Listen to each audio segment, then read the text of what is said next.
Hey guys and gals, welcome to another historic video from Opa's Vintage Garage. Well, today we've got a pretty interesting video. It's Massey Ferguson. It's a pre-checklist for the 2000 series tractor. It was produced in 1980 and was basically a training video for the Massey Ferguson's techs to check things over on a new tractor delivery. So sit back and enjoy. Please comment. You guys know the routine. I love reading your comments and responding back to them. So again, sit back and enjoy. Thanks and God bless.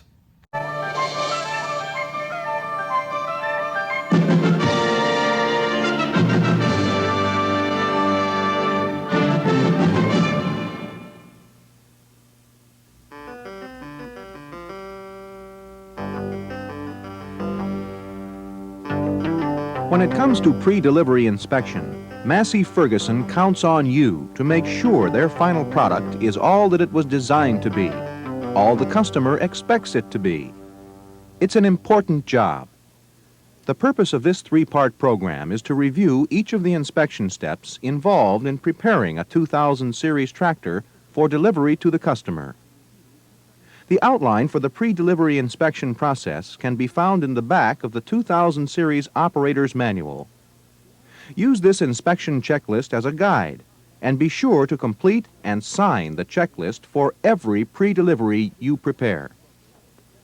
Part 1 of this program will deal with items to be checked before starting the engine. Part 2, bolt torques. And Part 3, inspections to be performed after starting the engine. In each part, we will start at the front of the tractor and move to the rear. Let's start our inspection. Begin by removing the right half hood on 6-cylinder models and complete hood on V8 models. It is important that you register all serial numbers on the top portion of the inspection checklist. This reference will be necessary to you, the dealer, for completing any warranty claims, and to the customer when ordering parts. The tractor serial number can be found on the left side of the instrument console. The engine serial number is located in the left rear cylinder block valley on 640 V8s and in the right front valley on 540 V8s. On 6-cylinder models, the serial number is located next to the injection pump. The transmission number is on the right side of the transmission housing, and the rear axle number is on the upper right side of the center housing. Starting at the front of the tractor and moving to the rear, check to see that the radiator is filled with coolant. Fill the windshield washer container with washer solution. Next, check fan belt tension with a Burroughs gauge, or check belt deflection with your thumb. New belts should be adjusted from 135 to 145 pounds, or 3/8 of an inch belt deflection on the largest distance between two pulleys. In the same manner, check the alternator belt. This should be adjusted from 95 to 105 pounds, or 3/8 of an inch to 1/2 of an inch belt deflection. Finally, check the compressor belt tension, making sure it is set at 110 pounds, or 1/2 of an inch to 5/8 of an inch belt deflection. Check the cooling system connections. Make sure all hose clamps are tight and visually check for any leaks. Air cleaner connections should be checked for tightness, especially between the air filter and intake manifold. A loose clamp here would permit dirt and contaminants to enter the system, causing early engine failure. Check the seating of the air cleaner elements.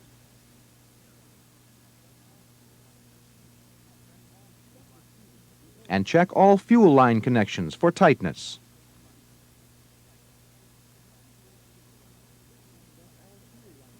Visually inspect for any leakage. Review the electrical connections.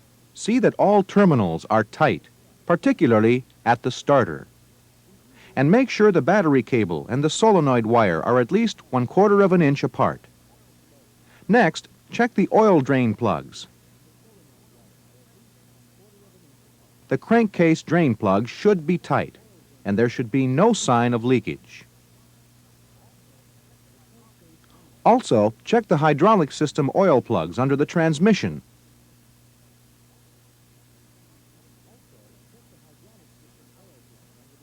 And center housing for tightness.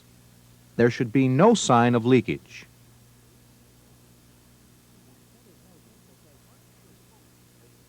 Front wheel toe-in can be gauged by measuring between tire centers at hub height at the rear and front of the tires. The front measurement should be 0 to 1/4 inch less than the rear measurement for correct toe-in. Engine oil level can be checked with the dipstick. Make sure there are no oil leaks on the engine, especially around the filters. Add multi-guard engine oil if necessary. Next, check the clutch linkage and make sure there is no free play. Using a fish scale, it should take a 10-pound pull to move the pedal 1/4 of an inch. Check the brake pedal free play. Normal free play at the pedal is from 1 inch to 1 3/4 inches. Also, check the brake linkage at the valve, making sure the gap is even. If not, readjust the brake linkage using special tool 7654.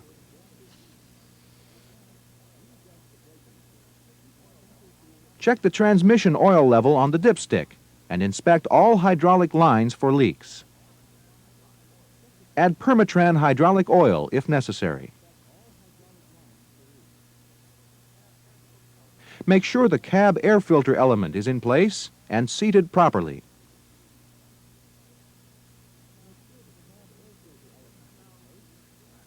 The 2000 series tractor is shipped from the factory with tires overinflated, so the pressures should be checked and corrected to the specifications found in the operator's manual. The final step in Part 1 is the lubrication of all fittings. The operator's manual explicitly covers this process, and it's recommended you consult the manual to make sure no fittings are missed.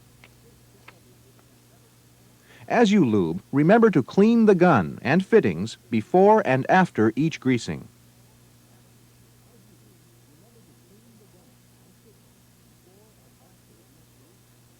Part 2 of this program deals only with bolt torques, and as in Part 1, we will move from the front of the tractor to the rear.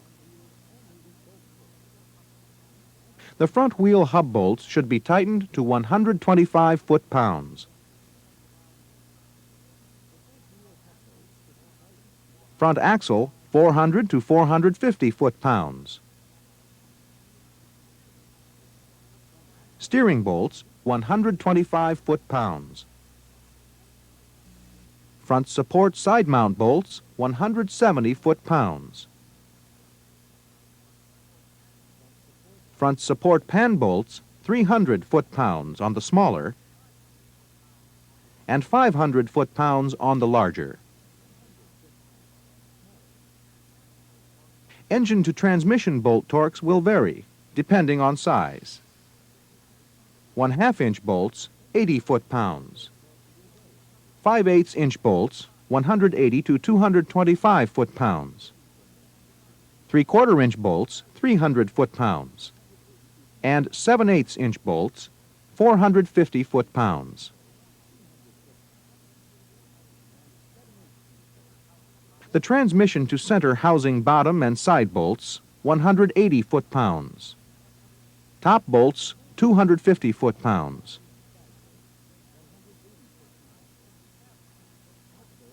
Cab mounts, 20 foot-pounds, and then torque lock nuts to 100 foot-pounds.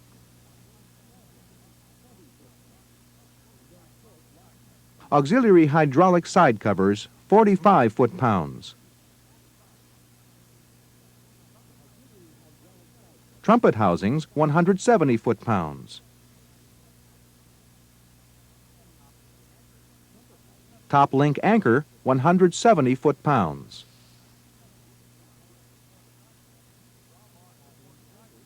Drawbar support side plates, 200 to 250 foot-pounds. And pin, 80 foot-pounds.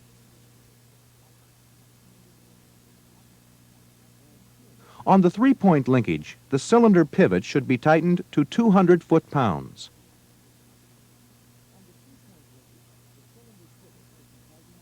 And the lower links to 100 foot-pounds.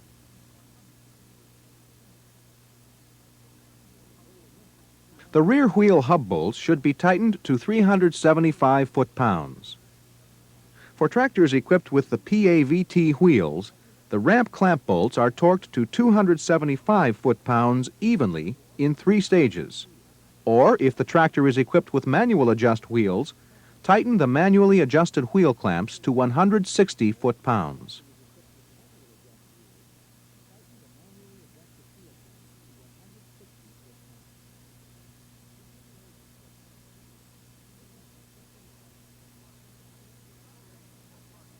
In preparation for Part 3, hook up the Hydra analyzer gauges to the 24-speed test ports. Do this by attaching the front port, or high, to the number 1 gauge, the top rear port, or intermediate, to the number 2 gauge, and finally attach the lower rear port, or low, to the number 4 gauge.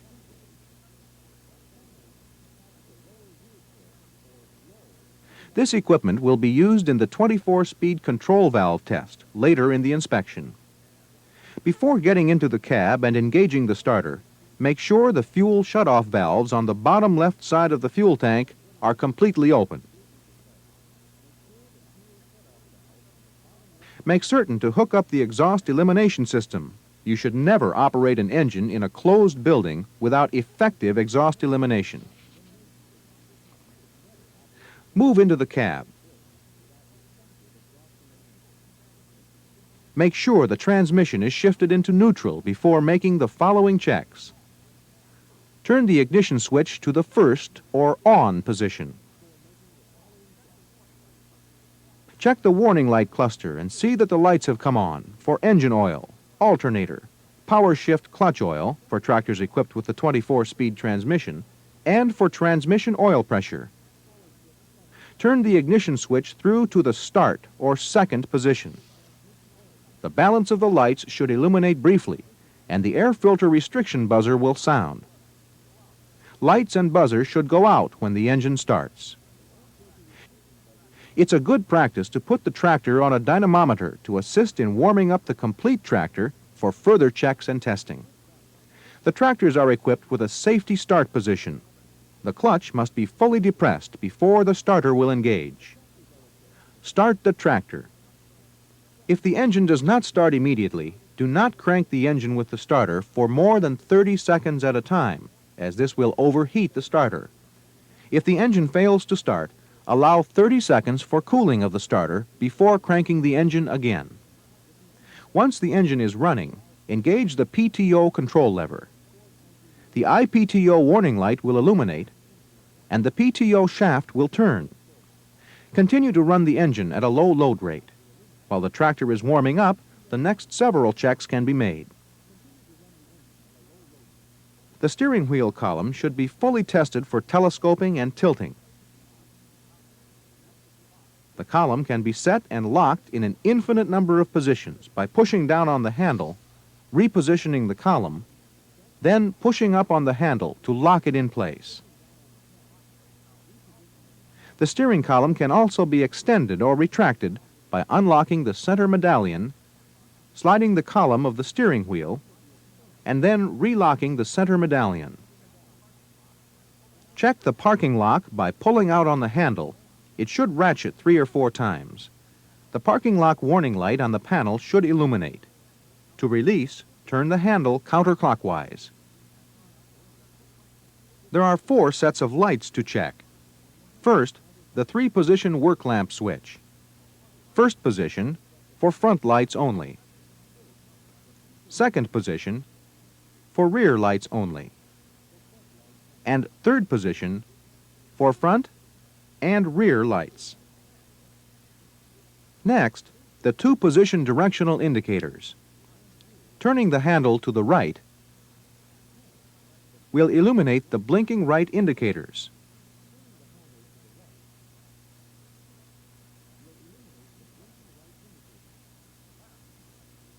To the left indicators.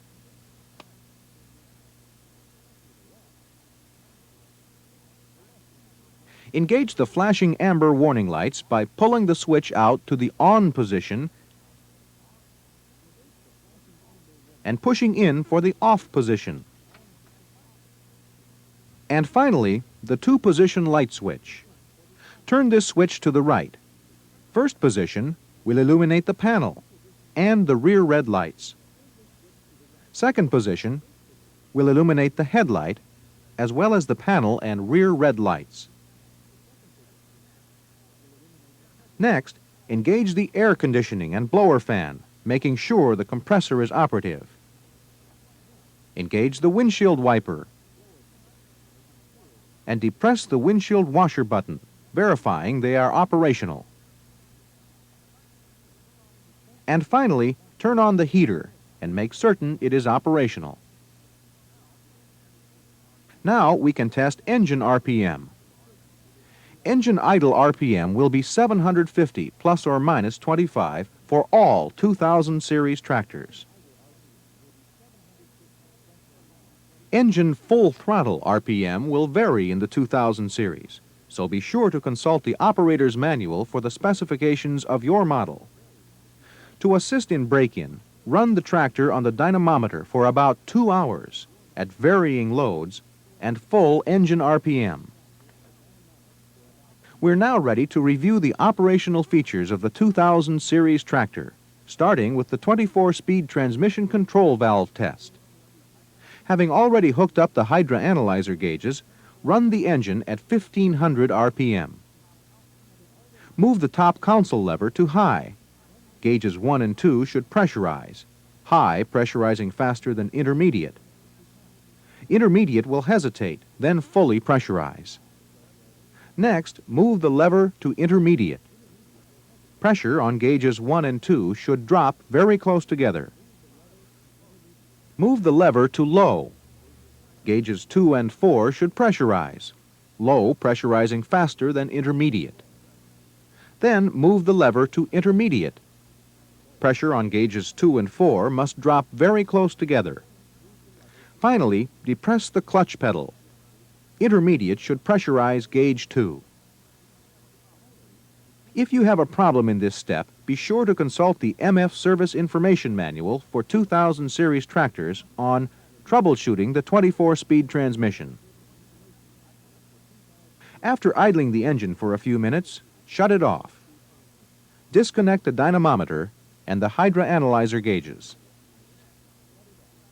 Next will be inspection and adjustment of the draft and position control operation. First, the draft sensing rod adjustment. For photographic purposes, the right rear wheel has been taken off. Start by removing the retaining bolts from the lift control valve cover, but do not disconnect the hoses. Then move the lift control valve cover back. Remove the draft relay rod from the draft input lever and loosen the bolt on the position control arm. Set the intermix at mid-range of cam. Install special tool 2424 on the rear of the lift cover, next to the draft rod. Attach the link to the draft input lever. The draft rod must be flush to 60,000ths of an inch above special tool 2424. The draft sensing rod should be in the forward hole. To adjust, lengthen or shorten the draft sensing rod. Then check the position of the lower or draft adjusting screw with the control valve in neutral, that is, with the edge of the spool chamfer protruding. The adjusting screw should be approximately 1/2 inch from the edge of the control valve cover. Next, set the draft lever so the bottom edge is in line with the letter T in the draft decal. Adjust the length of the relay rod so the holes align. Remove the special tool and make sure the position control arm on the inside is down before making any additional adjustments. Finally, reinstall the lift control valve cover.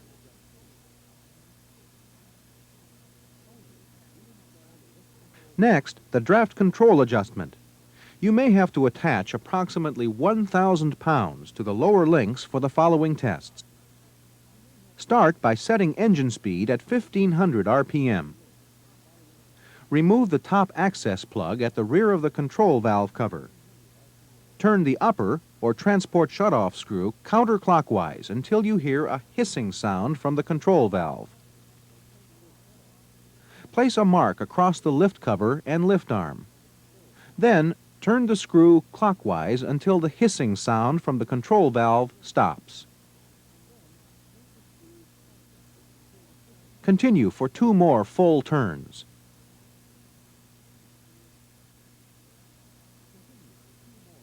The lift arms should drop approximately 1/8 inch and give a clearance of 1/4 to 3/8 inch between the lift arm and fuel tank support. Finally, install the relay rod. Move the draft control lever up until the lower links float at approximately a horizontal position. The lever should be within 1/4 inch of the letter T. If not, you'll need to readjust relay rod length. To adjust position control, start by setting the control stops on the quadrant into their lowest position. Then, set the draft and position levers all the way down to the stops. Turn the position control shaft counterclockwise until the links just start to raise. And tighten the retaining bolt to between 12 and 18 foot-pounds. Move the position control lever, making certain the links move accordingly. With the lever all the way up, the links must raise to transport height. And with the lever all the way down, links must lower fully. Raise links fully up once again. And shut off the engine. Lower both levers. And after 5 minutes, make sure there has been no measurable leak down. Finally, set engine speed at 2,000 RPM. And move the draft lever rapidly to the raise position. The links must raise from full down to full up within 2.5 seconds. Also, check lowering time, which should not exceed 2 seconds. Then recheck using position control. Connect the hydroanalyzer hoses to a set of quick couplers, and with the engine running at 1,000 RPM, check the auxiliary valve detent releases by slowly closing off the flow meter until the control lever returns to neutral. This should not happen before a minimum pressure of 1,750 psi has been reached. Now increase the RPM to 2,000 and hold the control lever back. Slowly close the flow meter until a pressure of 2,000 psi is built up. Check the flow. It should exceed a minimum of 11.5 GPM. Then close the flow meter off completely, checking the relief valve for a minimum of 2,250 psi. Open the flow meter and allow the control lever to go back to neutral. Shut off the engine, disconnect from the quick couplers, and connect the flow meter to the next set of couplers. Each auxiliary circuit should be checked in like manner. The 2000 series tractor is now ready for a drive test. If the tractor is going to be road tested, be sure to mount an SMV emblem on the rear of the tractor. Check the tractor for smooth steering. for shifting by moving through all the gears, for even braking, for ease of clutch release and application of the transmission brake. Also, engage the diff lock. Make sure it's functional and see that the green light comes on. When you return, make a visual inspection once around the tractor, checking for leaks. Tear out the inspection list sheet in the back of the operator's manual and make sure every item on the checklist has been satisfactorily inspected, adjusted, and checked off. And finally, sign on the bottom line, which is only appropriate, because when it comes to putting MF equipment out in the field, you, our service people, are our bottom line. A good pre-delivery inspection means a satisfied customer, and satisfied customers come back.